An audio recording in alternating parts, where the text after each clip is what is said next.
All right. In this video, we're going to talk about charging something by the process of conduction. All right, so we have an illustration here for conduction. We have a neutral conductor hanging from a string. We bring a negatively charged object near it and actually touch the neutral object. Some of the electrons go in to the neutral object, and it leaves the object, the conductor that was originally neutral, is now negative. It takes on the same charge of the item that touched it.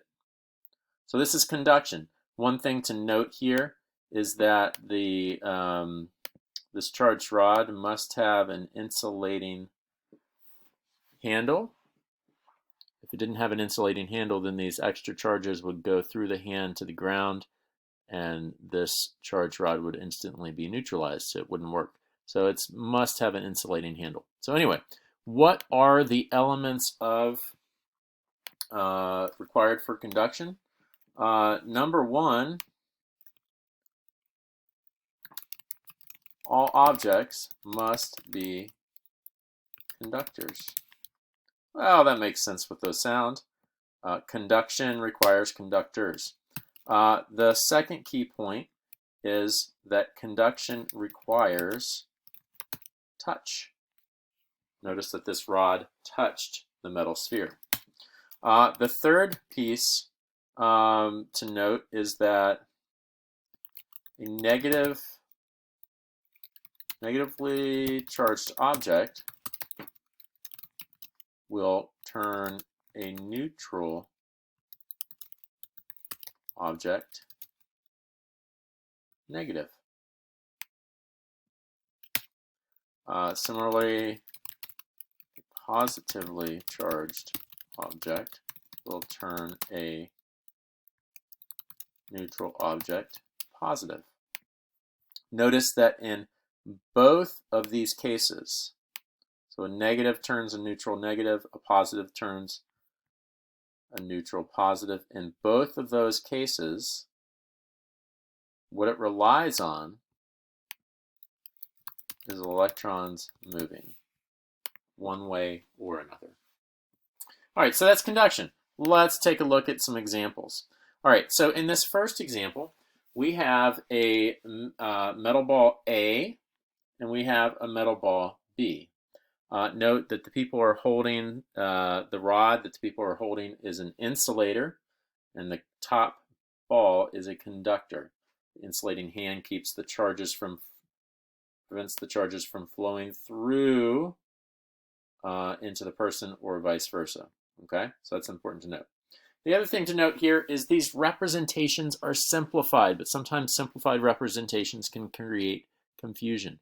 So let's highlight something here. This positive and negative here, they neutralize. So if it was just this positive and negative, this metal ball would be neutral. What this representation is trying to say is that, hey, above and beyond the neutral, there are extra protons, meaning that metal ball A does not have enough electrons. Okay? Because of that, metal ball A has a positive charge. Well, let me type it, because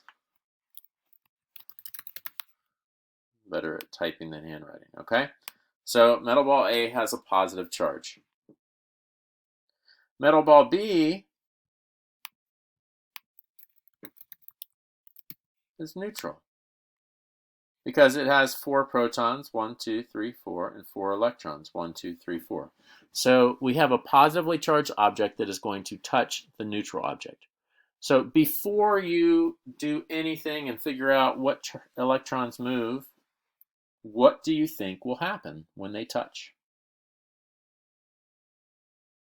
So hopefully you said that when they touch, the neutral object is going to become positive, because that's what happens in conduction.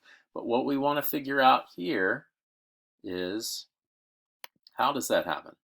All right, so we have the same object. So I'm going to bring this close until it touches. And so when it touches, something's going to happen. So the question is what? Now, one thing that we want to reinforce is that positive charges never move. So it's the electrons that are moving. Okay? So we have to figure out which way do they move. Do they move from B into A or A into B? Well, put yourself in the mind of an electron. Be the electron. If you're an electron, you're in metal ball B, you're feeling pretty comfortable because things are neutral. But as soon as you touch A, you suddenly realize that, hey, A is missing electrons. If A is missing electrons, that makes you think, hey, I've got some more room to play. And so what's going to happen is you're going to have electrons leaving B and going into A, because there's more space for them to play. Electrons think the grass is always greener somewhere else. And so I moved a couple. So we had 1, 2, 3, 4 electrons in our representation of the neutral object. And I took 2 of those electrons and I moved them over.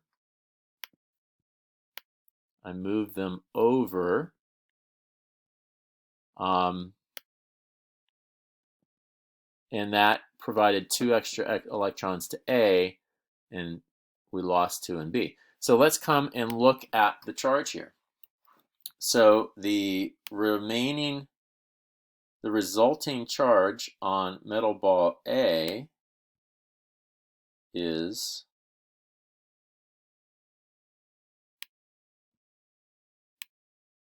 still positive. Not as positive as it was, but it's still positive because you have more protons than electrons. And the resulting charge on metal ball B is positive because it has more protons than electrons. And so you took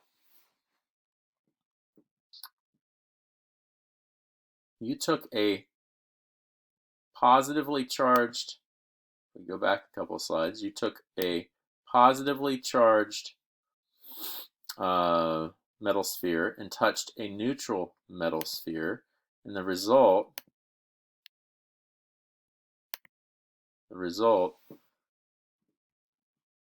when you pulled them apart was that they're both positive.